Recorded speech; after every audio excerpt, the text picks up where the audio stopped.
We have got the burning platform, which is next. I couldn't sit on the floor anymore.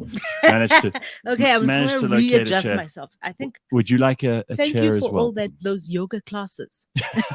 Yeah, Thank you to all the yoga. I'm actually quite all right sitting here on the floor, grounded.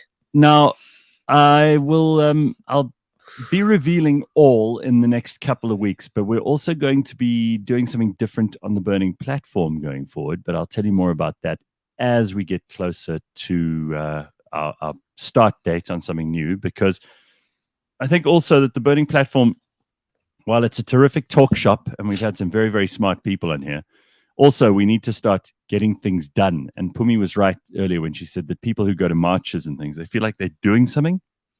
And too often on this show, there are all these great ideas that fly around, or just people analyzing other people in politics. And I think there's a new direction we could take this in as well. So for the fans of the Burning Platform, we're going to be reinventing that too, while we reinvent our studio space, while we move offices.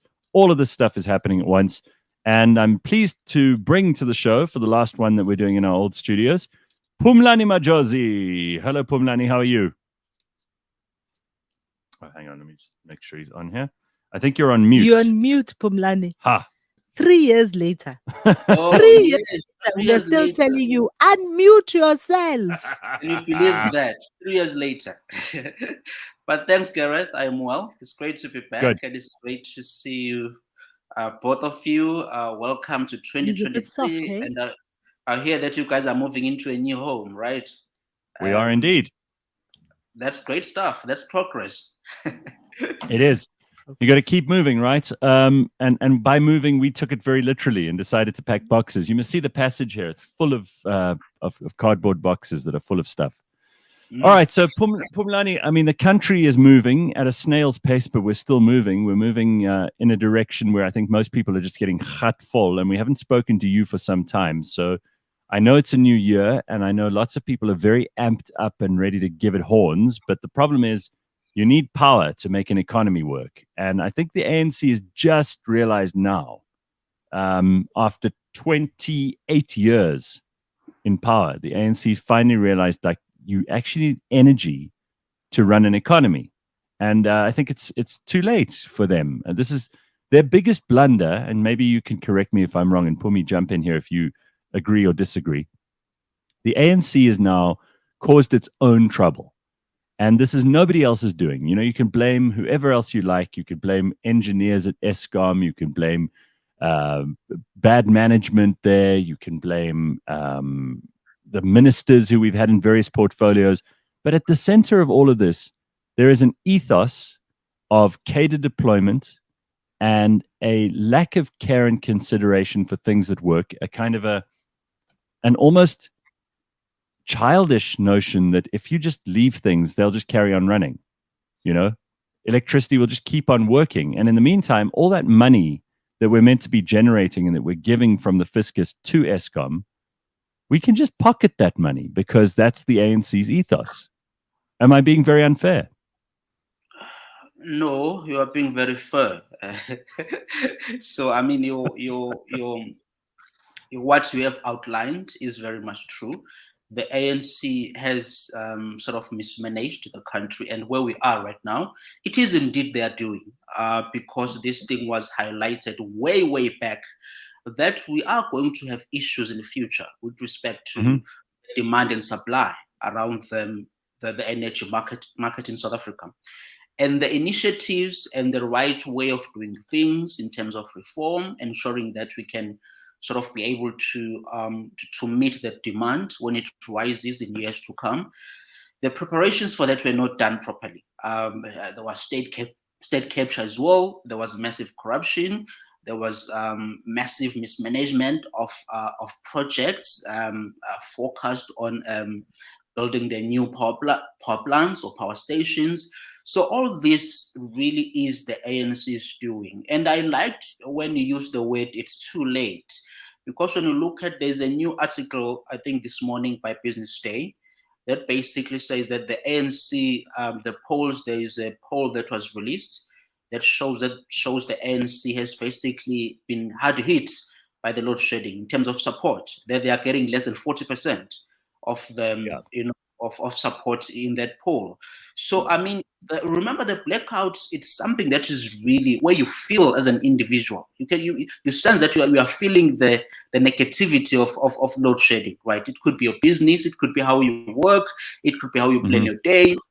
It's affecting the transport on the street, and so on and so on. I don't mean to cut you short there, but Phumi and I spent last week talking to Vali Padiachi about Eskom and about load shedding. What I want to talk about this week is the political consequences. And Phums and I were just talking briefly before we started the Burning Platform this morning, Phumlani, about how bizarre it is. What a kind of mirror clown world we live in, where the DA can summon up thousands of blue shirt wearing protesters in the center of Joburg, a la Kasatu in the 90s. And the ANC Youth League gathers its 10 scrappy people to kind of meet them in the streets with an answer. And I just think that that's something no one could have predicted. And we'll talk about what you think that means in a minute. But I know Pumi's got some questions for you. Well, it's not questions. One of the things that I keep thinking about is kudos to them for getting all of those people out in the street. But I'm also thinking, why the hell are you involving us in this? It's like, Gareth, the DA is the official opposition. Mm-hmm. Essentially, they all work in the same office there at Parliament, right? The DA has its hands on the levers of power. No, they don't. In terms of the fact that they are in the office as the official opposition and they are able to table issues and they're able to hold as the official opposition, right? Is they're able to debate it, they're able to fight it out, they're able to negotiate with the ANC to say, how do we move this forward? And instead of using that power, they choose to politically demonstrate in the streets, right? And I'm asking myself, so why the hell am I voting for you to be in Parliament and be that voice if you're not using that? And you'd rather have us in the streets. Again, it's like you and I, Gareth, in this office. We work together here in this office. And the listeners have a problem with the way the app works. The sound is never working. They're always complaining. And I agree with the listeners that we need to do something about it. And instead of me having a conversation with you and Rena and Ryan and all of the various people that I have access to have that conversation, I organize with the listeners that we're going to come and demonstrate. This is what has happened. But also, I do think that they've missed an opportunity. In the Western Cape, the DA they just announced that they're going to be buying power from from independent individuals who have the power to feed back into the grid. That's what you do, right? Is you demonstrate what you are able to do with the power that you have been given. You don't ask me to come and help you in your office. So I heard two people on the news. Sorry, Phumlani, we'll get to you in a second. But I heard two people on the news last night on SABC with Vuyomvoko. And the one woman was saying, well, actually the DA has been there in politics, kind of, what you're saying now, but she wasn't as nuanced about it. I suddenly thought, again, here's this thing where we hold the ANC to a very low standard, but we hold the DA to an impossibly high standard. We keep doing this. We keep having separate standards for these two parties. Now, if the DA didn't protest and they didn't march, people would say, these guys are useless opposition parties because they don't take advantage of politics and a situation with Eskom, and they should be taking advantage of this so they can gain and garner votes. Then if they do a protest, we say, but they should be sorting this out in Parliament. With the ANC, we just take whatever absolute slop they can offer us and we go, well done, guys. At least you're having a talk shop in Braamfontein with Gwede Mantashe. Everybody, look, I think there was a misreporting of the fact that the ANC are organizing a march as well around this thing. And it was fascinating for me to watch how everybody's response to it was, you're the fucking problem. You're the problem. Marching against yourself is not going to help. Okay, so I think this is the question then. And this is where the political... Was the DA right to march on Luthuli House? Because the ANC's biggest problem was, no, you shouldn't be marching on Luthuli House. You should be marching on Eskom. They're trying to create distance between them and Eskom. What's your feeling on that? Phumlani, you start. Well, it was indeed a sort of a political sort of protest, because their strategy here was to tie the the load shedding and the problems of blackouts to the ANC. That was the objective with the march. And then, of course, as Phumi is saying, that I mean, I think the DA, from a governance point of view, from a push for energy reform, um, uh, from the alternatives that they are trying to put together in Cape Town to try and reduce load sheddings. I think they are pushing in that front in terms of policy and trying to sort of push for energy reforms. This week, the whole strategy for the party was to tie the Black House to the ANC. Now, I think for a week, 2 weeks is very long in politics. I think for now, for this week, it may have been a plus and a minus. Some people will say will be sort of have a negative view, like Phumi is sort of putting forward. Some will say it was the right thing to do, because at the end of the day, the ANC has been the one that has let us down. But I mean, for me, I don't think this is negative for the DA. It was fine for this week, and that's it. And I think in 3 weeks' time, people will forget about it, because a week or 2 weeks will be long in politics. So for now, it's something that was fine. But then there has to be sort of a long-term proposals of reform from their part. And as Phumi is saying, that they push to resolve the energy issues with the ANC within the parliamentary platforms and other avenues as well. So the long-term strategy has to be there for the DA as it builds up to the 2024 elections. That's just my honest view on this. So, as you know, I am also kind of by election watching, because that's one of the easiest ways to hold your pulse on how the electorate is responding to everything that's happening, right? And there were 3 by-elections yesterday. We haven't got results. I haven't seen any results coming. Where up. are they? There are they in 2 in Limpopo, Hermansburg and Wuppertal, and where else did you tell me about this morning? Stutterheim. One was in the Eastern Cape, which, as you know, the people in the Eastern Cape love the ANC no matter what. Yes. 2 were in Limpopo. The Eastern Cape, both, and the Limpopo ones, rural-ish kind of voting districts. What is fascinating, and then the results from the one area in Mbape, I think it is, in Limpopo, have come back, and it was for the first time Action SA contesting a ward. In the Limpopo region. The EFF held that ward, and they have maintained their hold on the ward. And the ANC, even though the EFF has declined by, I think, 2% or so, the ANC has declined. They are the second highest, but the Action SA, who've never contested there before, so their first time, 10% showing. Oh wow! Right? That's very impressive for a first showing. 10%. Sure. Is what they pulled in there. The DA, unfortunately, we don't have their numbers because they weren't there, because they don't show up in those rural areas. They don't contest those rural areas. The second one was an EFF ANC runoff, also in the Limpopo region. I just checked, and I don't see anything has come up yet around it. But again, very fascinating to see that they are losing ground. Yeah, the ANC is losing ground, and it is for the opposition to show up. I mean, I see. You disagree, Phumlani? Yeah, well, there's just one thing I want to mention here. I don't want to dispute what Phumi is saying when she says they are losing ground. But my view is that what will happen now, this is coming to 2024, sort of my prediction, is that the ANC got, I think it was plus 56% in the national vote in 2019, if I'm not mistaken. And my view is that some people project that it will go below 50%. And my view is that actually, yes, the ANC will continue to decline, because it's been declining for over the past 20 years, but it won't get below 50%. In other words, it's still going to to hold on. Though of course its support will decline, just slightly decline, because yes, the by-elections, what is Phumi is observing.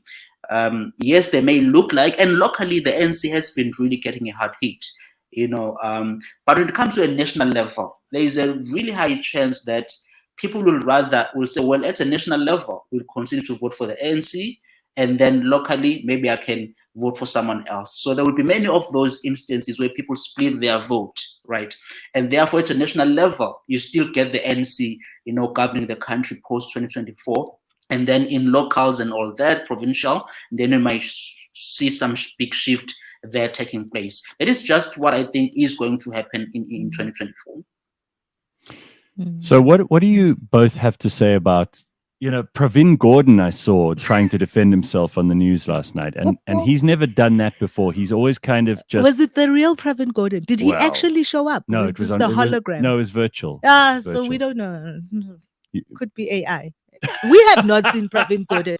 Listen, we have not seen Pravin Gordhan AI show up and take responsibility No. for the numerous fuck ups that he has been at the helm of. We have not seen that, not in a long time. And I think, we're going to look back at this period in history, and poor Cyril, he is going to go down in the annals of history as the worst president we have ever had in our new dispensation. Mm-hmm. He is going to be the president that lost I'm not in disagreement. the ANC power. Yeah. He is also going to be the president under whose watch South Africa's decline has been most precipitous, monumental. Yeah. And Pravin Gordhan, guys, is going to be forgotten. No, look at what's happening now. He's not going to be in that line. People are going to forget. He's going to be forgotten. I disagree. Do you remember how people would praise him? When he was running? Remember, he was the SARS commissioner, and people saying, "Oh, SARS runs so well. They're so effective." That Pravin Gordhan, remember? And then he took over, and you had all those people in the media, all the Cyril fans now, same ones, whose copybook is destroyed from cover to cover with all their predictions they've got. You could not meet a group of people who've got it more wrong than the editors of major newspapers in this country, right? Am I wrong? Pravin. Am I wrong? They were all big Pravin fans. They were all shouting and screaming to the hilltops. Oh no, as soon as Pravin takes over as public enterprises minister, he's going to sort out SAA, he'll sort out Transnet, he'll sort out Eskom. And what's he done? He has fucked it up. Every step he's taken has been a disaster. So you tell me, apart from the stupidity of those people who predicted that Pravin was the best guy ever, because they're stupid, have I mentioned how stupid they are? I might not have mentioned that yet. But also look at Pravin's copybook. Look at how bad he looks, right? Guys. Well, I mean, no. Yeah. So the thing is, I think Phumi spoke about that he has not taken, responsibility. But I mean, look, don't they learn this from our president? I'm very much sort of unhappy with the fact that the president has never given our president doesn't do a Q&A press conference. No. He doesn't do that. To take questions, to stand there and take questions and answer them from our journalists around, any issue. Right now we face blackouts. The president isn't coming through to do the Q&A in press conferences. For me, that is cowardice. That shows someone who is really not serious in terms of communicating with his people. Maybe he doesn't care. Maybe he just doesn't care. Maybe that's what. No, I doubt, Gareth, that he doesn't care. I just think you doubt it. He is a very weak person in nature, very much a coward who cannot really stand up and be strong. And I've heard with there's one person who worked with him way back, even during the times of his time in trade unions in the 80s. He says, this guy, I've known him since then. I've worked with him. He is not a strong person to make, in terms of decisiveness, and be strong and stand in front of the public. Ramaphosa can't do that. He cannot do it. And that's a problem for his administration. It's a big one for me. And I think I sense that people get frustrated over this, and everyone should be that the president isn't speaking to us. Do you guys care at all that Didi Mabuza has resigned as deputy president? Do you? Has care? he resigned? Has he resigned? This is what I'm I hearing. saw a thing saying that his resignation is imminent. Okay, And so that Paul Mashatile will be sworn in as an MP, paving the way for him being deputy appointed. president. There's a clip somewhere here of me telling you about President Mashatile before we get to 2024. Yo, Ryan, you gotta find that clip. We're gonna play it because, no, you did say it. I'll vouch for you. You said it. And Phumi, you were the first one to raise flags about Cyril, but let's just talk about Didi Mabuza for a second. Let us look at his tremendously long list of achievements as a deputy president. Imagine anyone in your family or anyone in your circle of friends being raised to the powerful position of being the second most important person in South Africa, right? After the president, this is the second most powerful, influential person who could get things moving.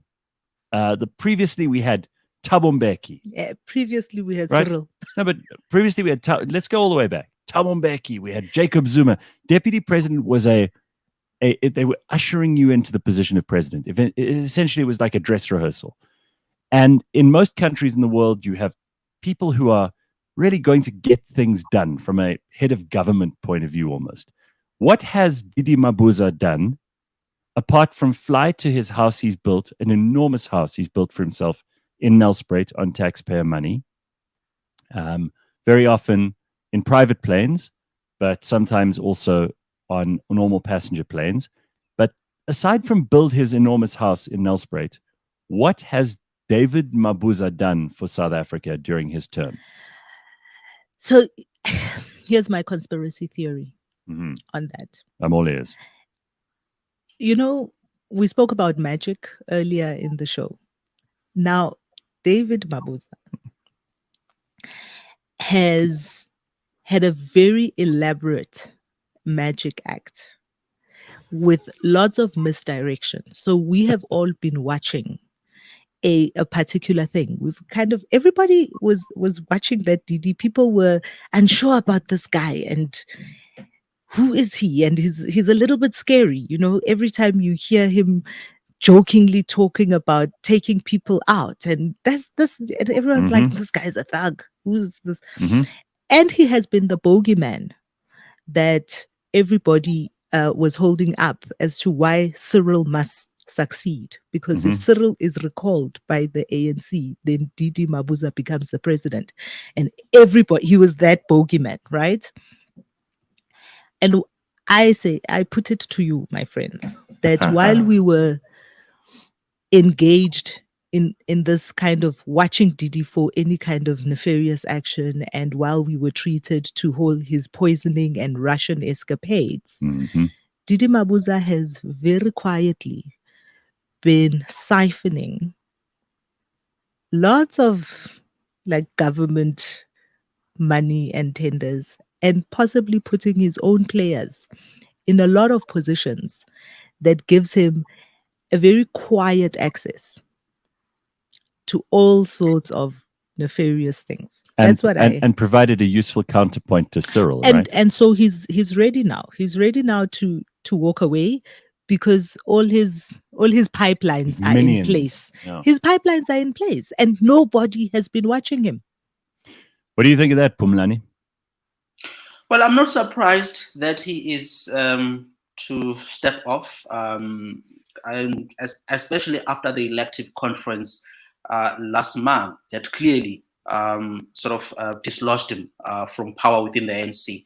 So he is definitely going to, at least I do sense that he's going to leave. And then, of course, Paul Mashatile comes through, and then Ramaphosa and him sort of can build up to the 2024 election.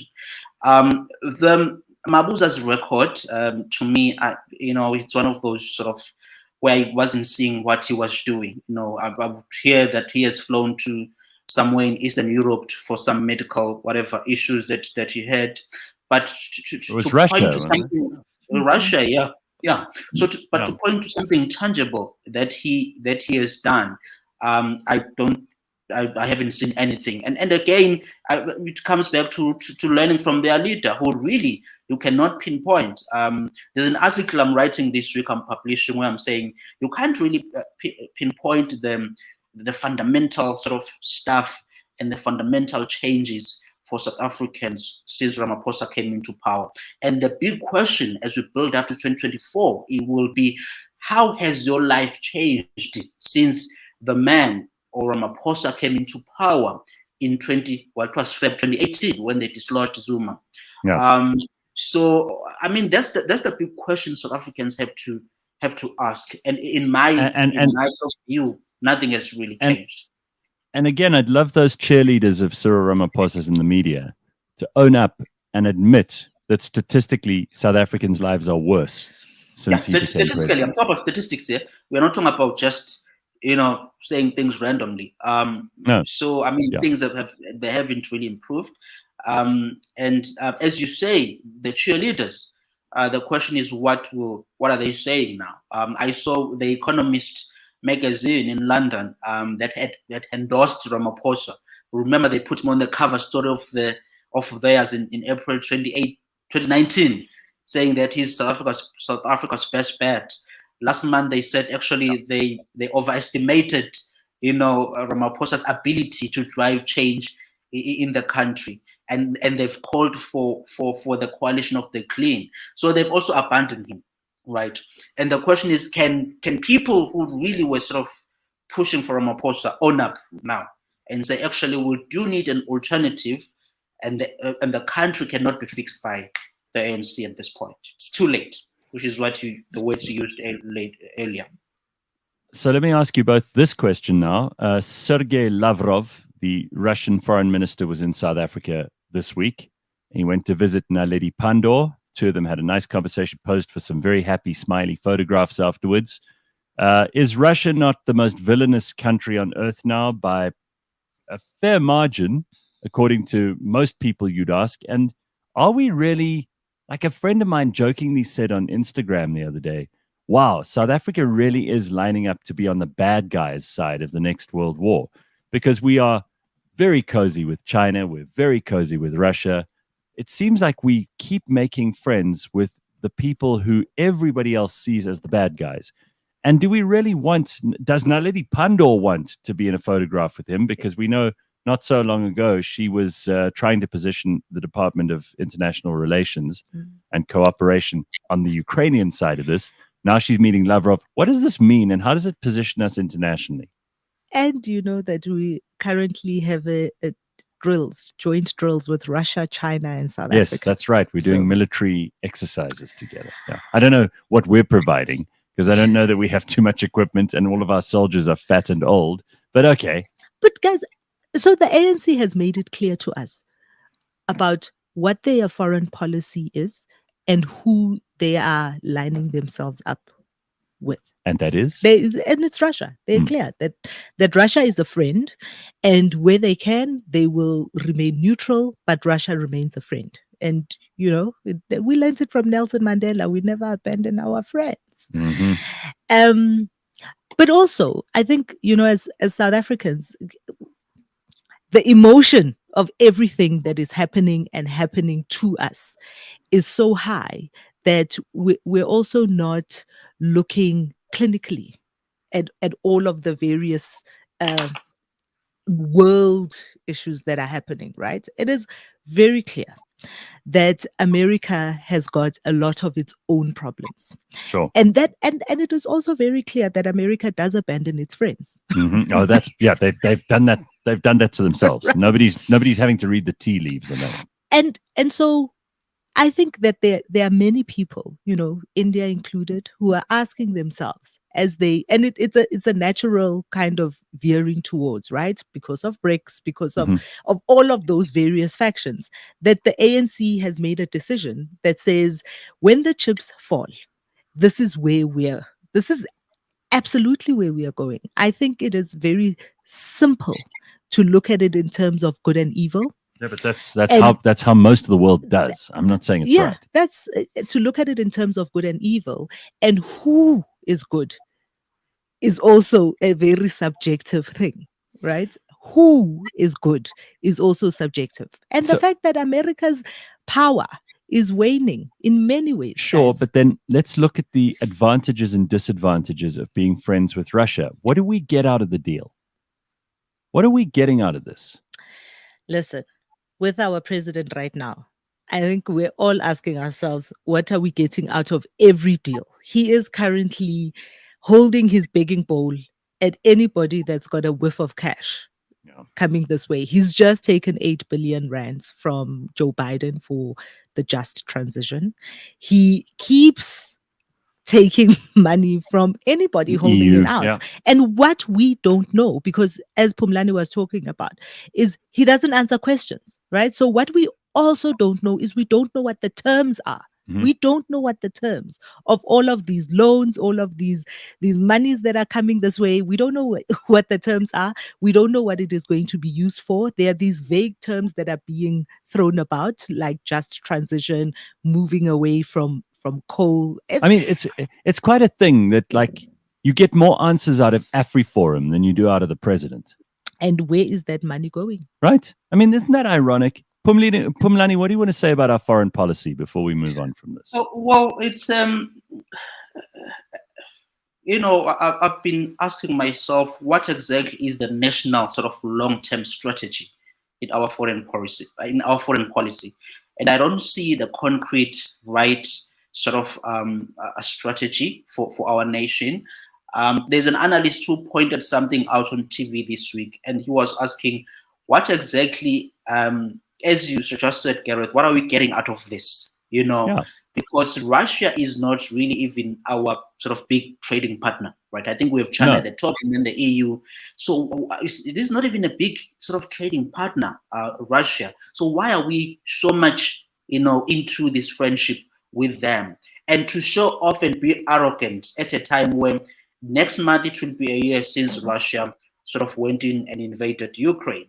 So for the fact that we are doing naval exercises at that time of the year, it looks very much insensitive and lacks strategy toward our foreign policy. And my view is that we shouldn't be. This is the point where we don't have to align and be sort of be big friends with anyone. This is where you try and be objective and balance things. You don't have to be hostile to the West. You don't No. also have to be hostile to the biggest trading partner like China, right? You need to act in a manner that serves your interest. Yeah. But at the end of the day, you don't have to be because it's about national interest. As Phumi was saying earlier, that there's pointing no. to good and bad guy, it's not Yeah, you're right. because even the US has very bad guys who they have sort of they cozy up to them.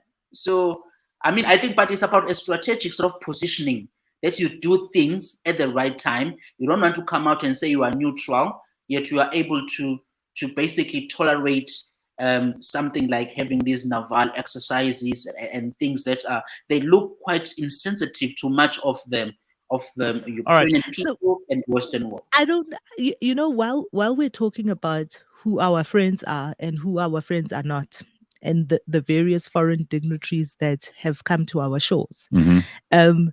I think maybe there are many people who've missed the fact that Janet Yellen is here. Oh, Janet Yellen. Well, I didn't miss that. I was about to mention it. Oh, okay, you go first before. No, I mean, You no, about you want to say it's fine. no, because it is not an Janet Yellen, by the way, the thing. Treasury Secretary of the Okay. United States. It is not an insignificant thing to know that the Treasurer of the United States is here, basically like their finance minister, is here Mhm. to see the president. Yeah. And I watched a really fascinating interview, well, press conference on SABC News yesterday after she had been to a game farm. And she spoke at length about illicit trade of animals, Mhm. the use of American currency, money laundering, and how this illicit trade often enables their favorite enemy, right, hate groups, Islamists, Right. and the like, and how they are very, and this is, because she is really the person who is in charge with protecting the US dollar Mm-hmm. and what it is used for. And we know this about America, speaking of bad guys, that when it comes to that, my word, they are the bad guys, because they will hunt you to the ends of the earth if you use their dollar for nefarious reasons.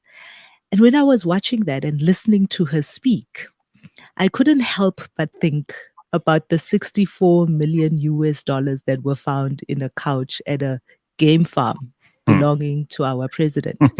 And when I connect the dots, Isn't it? Was it? You said 64 million rand, but $4 million.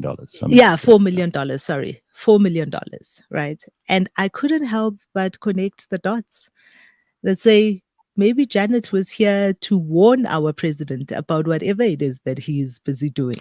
Or maybe she's also just checking on that $8 billion that Joe Biden forgot he'd given us to Listen, start transition clean energy plan. initiative. Yeah, I Yes, mean, yes. Cyril so is not clean, guys. so let me just before we That's finish on foreign affairs, just quickly, like you mentioned, Phumlani, and I think it's so right. There isn't a strategy. Like South Africa used to be positioning itself as one of the leaders in Africa. We're no longer that. I don't think we can claim any kind There's of no strategy. Even in Africa, there's no strategy for we don't have a moral high ground. There's no plan to increase trade.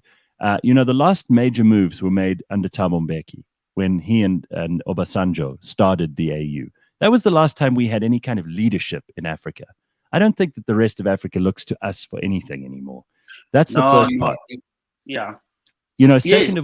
Second of all, we keep on biting the hands that feed us. Like if Joe Biden and the EU are doing things here in Africa, or for us specifically in South Africa, and there are major trading partner in a number of ways, and they obviously are people who need things like coal and the rest of it, but we just don't seem to ever turn a friendly face towards them. We bite the hand when it does give us anything, and we immediately turn to China, who have shown themselves to be just pillagers of African resources.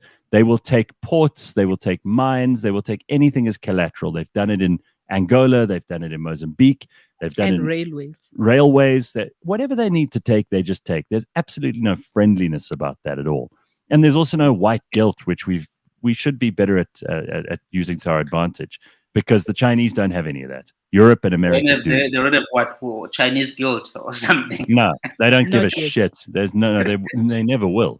So I think that we've missed the boat. What are our strategic imperatives? I'd love to sit down with Naledi Pandor, and I don't mean this in any disrespectful way, because I actually think she's a thoughtful person, and she seems to me to take her job seriously. Okay, she may not have the best ideas, but she takes her job seriously. I'd love to sit down with her and say, what would you like to achieve for South Africa? She doesn't know. On the global stage, yeah. What would you like? Like, where would South Africa like to position itself? Even under Nelson Mandela, we were like the peacemaking nation. We were sending delegations to show people how to have peaceful transitions into democracy. And we had capital to spend. Now it seems like Pumi's right. The only thing we do is go around with a begging bowl. Yeah, just a quick one on Janet Yellen. Her tour of Africa, because she was in Senegal, she was in Zambia, and now she's here in South Africa. It's part of the major US strategy of making a stronger inroads into Africa. You will remember that 6 months ago, Anthony Blinken was here in Africa. He came to South Africa and presented the Joe Biden's Africa strategy. He presented that, and now there's Janet Yellen who's here in this week. There's also apparently a plan by the White House to bring President Joe Biden here in Africa, for him to tour Africa sometime later this year. We also saw the hold on, Phumlani. Yes. Hold on, Phumlani. Didn't Joe Biden fight apartheid single-handedly? He seems to have made speeches to that effect, that he was in the marches and that he was here. Didn't he turn the key that opened the jail cell that let Mandela out? I think that's what he claims. He's been here before. Well, we need to factually check that, because last time I checked, it may not be true. So I mean, it's it's an interesting time that we are seeing this, and Russia, of course, as you say, Lavrov was here this week, which is what we have been speaking about. So there is this what the scramble for Africa that is kind of back now in sort of full force. As I said, we had the US Africa Summit last month in Washington, D.C. Ramaphosa couldn't attend because of the ANC politics and the conference. So it's an interesting time to see the West sort of pushing through, or the United States pushing through in Africa. We shall see how this thing sort of plays out over the long term. But we must be strategic in Africa at this point, that we get we sort of handle things right to a way that benefits just all of us, especially the citizens. The ANC is not going to be the one to do that. And I think the sooner we all recognize that, and understand that every time we have these conversations about what they are doing and where they are doing and where they're doing it and why they are doing it, and not understanding the fuller picture of what everybody else is doing. We keep talking about coalitions. We keep talking about facing a possible coalition government. Now is the time, I think, as individuals, all of us need to make ourselves very much aware and au fait with all of what other people are doing, what the DA's plans are, what the EFF's international plans are, because all of those things are going to come into play. The ANC is a spent force. The EFF's the sum total of the EFF's foreign policy is to be friendly with Venezuela, and we don't know what other countries are up to. And Iran and Russia as well. North Korea. The ANC, we can safely say, looking at past behavior and looking at where we are with the leadership that they have and how they have behaved in this past term, that we're going to have more of the same. We're going to have a muddling along where we don't know what their policies are, but what they are doing is literally signing every piece of loan that is put in front of them, and we have no idea what those terms are. They are. And more importantly, strategically we don't know. Bankrupt as well. We don't know what Cyril Ramaphosa does with all that money. I think we have forgotten that they received millions of COVID funds. What has happened to those COVID funds? Who besides the small fry with their PPE tenders that we have seen and kind of heard His about? Spokesperson was into that. But who has spent all this money? Yeah. And and what has been done with the money? This is what we have.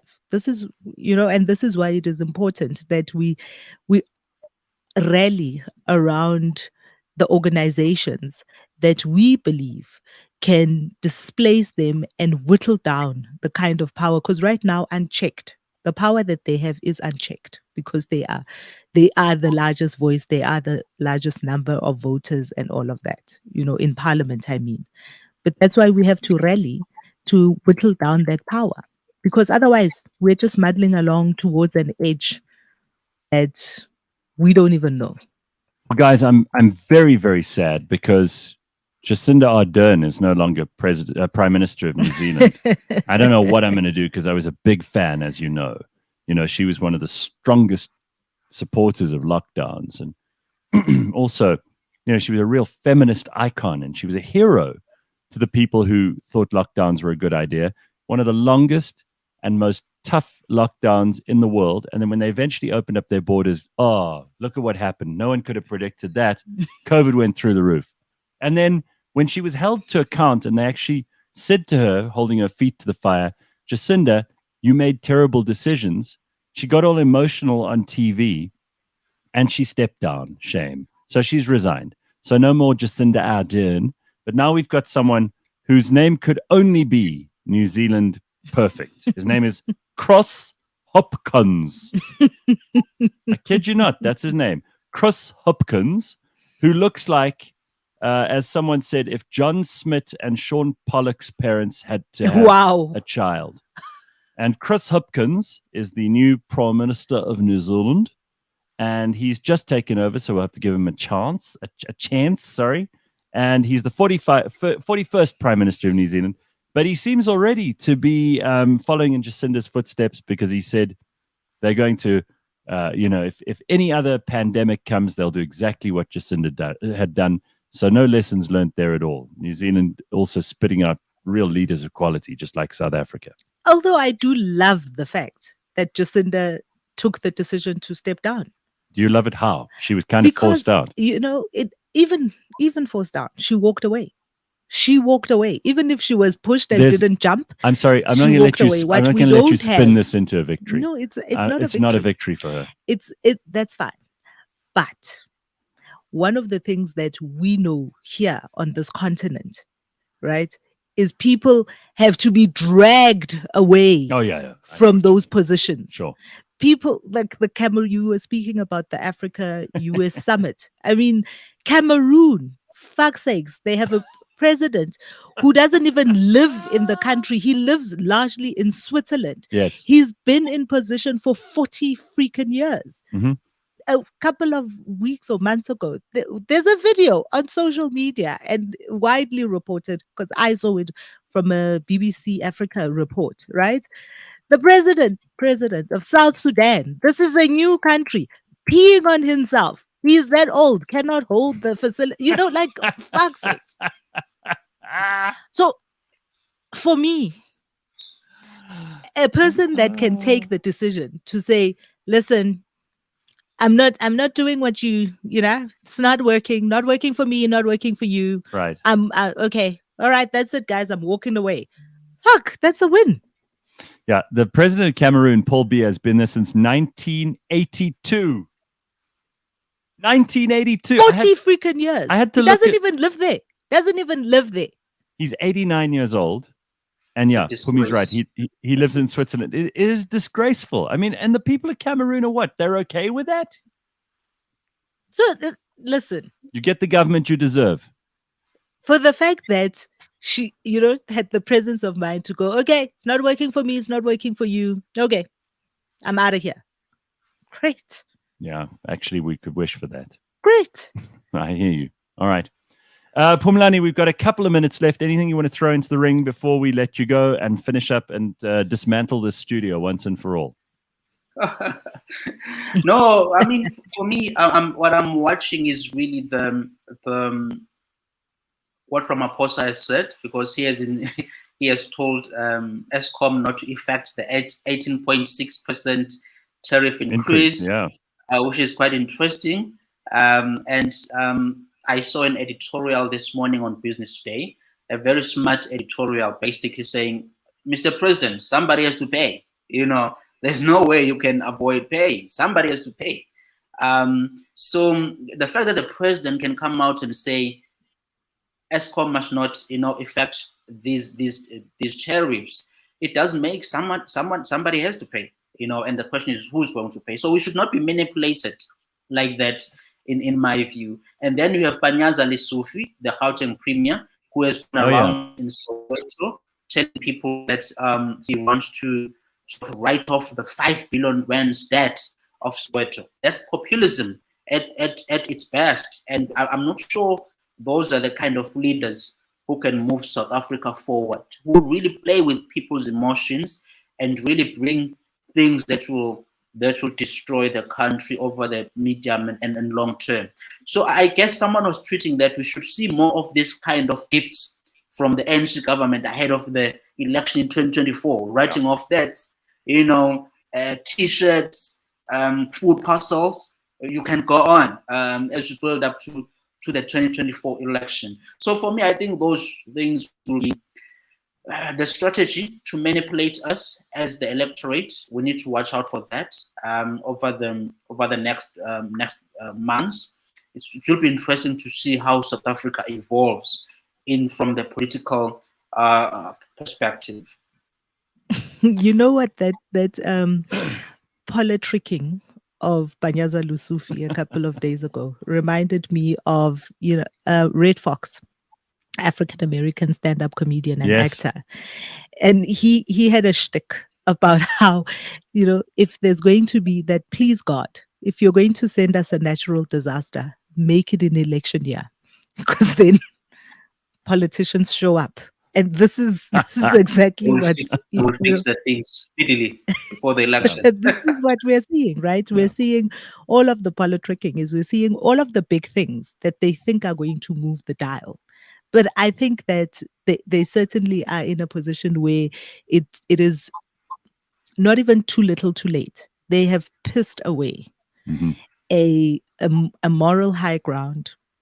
They have pissed away an opportunity to build a country that is a united country, that is a prosperous country, that is an educated country. They have pissed that away. And I think that the people are pissed off. The Mhm. people are pissed off because they are hungry and in the dark. Mhm. And there is no prospect looking at them. And I know people like to say that because they give the 350 grants, because people are on grants, they're going to keep people.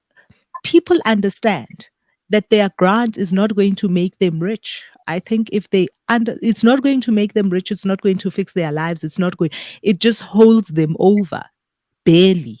Barely. Again, there's a video making rounds on social media of a food parcels being given out.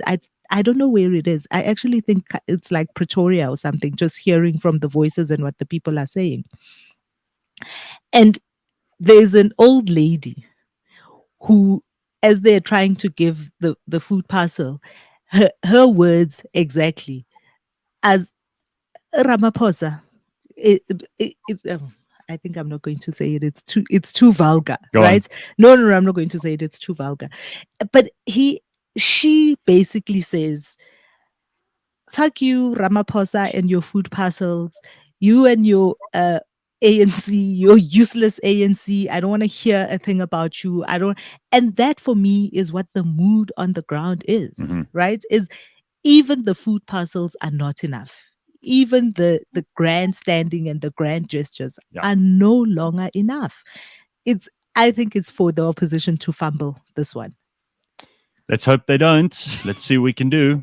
There are a lot of people doing things, but they're not the politicians. Very often, it's not the politicians. And listen, let's do something new here on this And show by the way, in the Gareth, next few weeks. And AfriForum as is always, starting its own power company. When you say there are people who are doing things, AfriForum is already starting its a power supplying company. Yeah. So Yeah. and they've done other things as well, before. So Plenty. I guess that's good things, guys. Universities. Yeah. Yes. Well, okay, that's all we got are we time for watching? today. Are we watching to see if the EFF is going to actually build the school that they promised to build I'm in not. 2019? I won't wait. It'll make me grey and old, and nothing will happen. But that's all we got time for today, and we will be back on the Burning Platform next week, Thursday, and tomorrow morning live on this show, 6 o'clock. Have an awesome day, everybody. Cheers. Bye bye.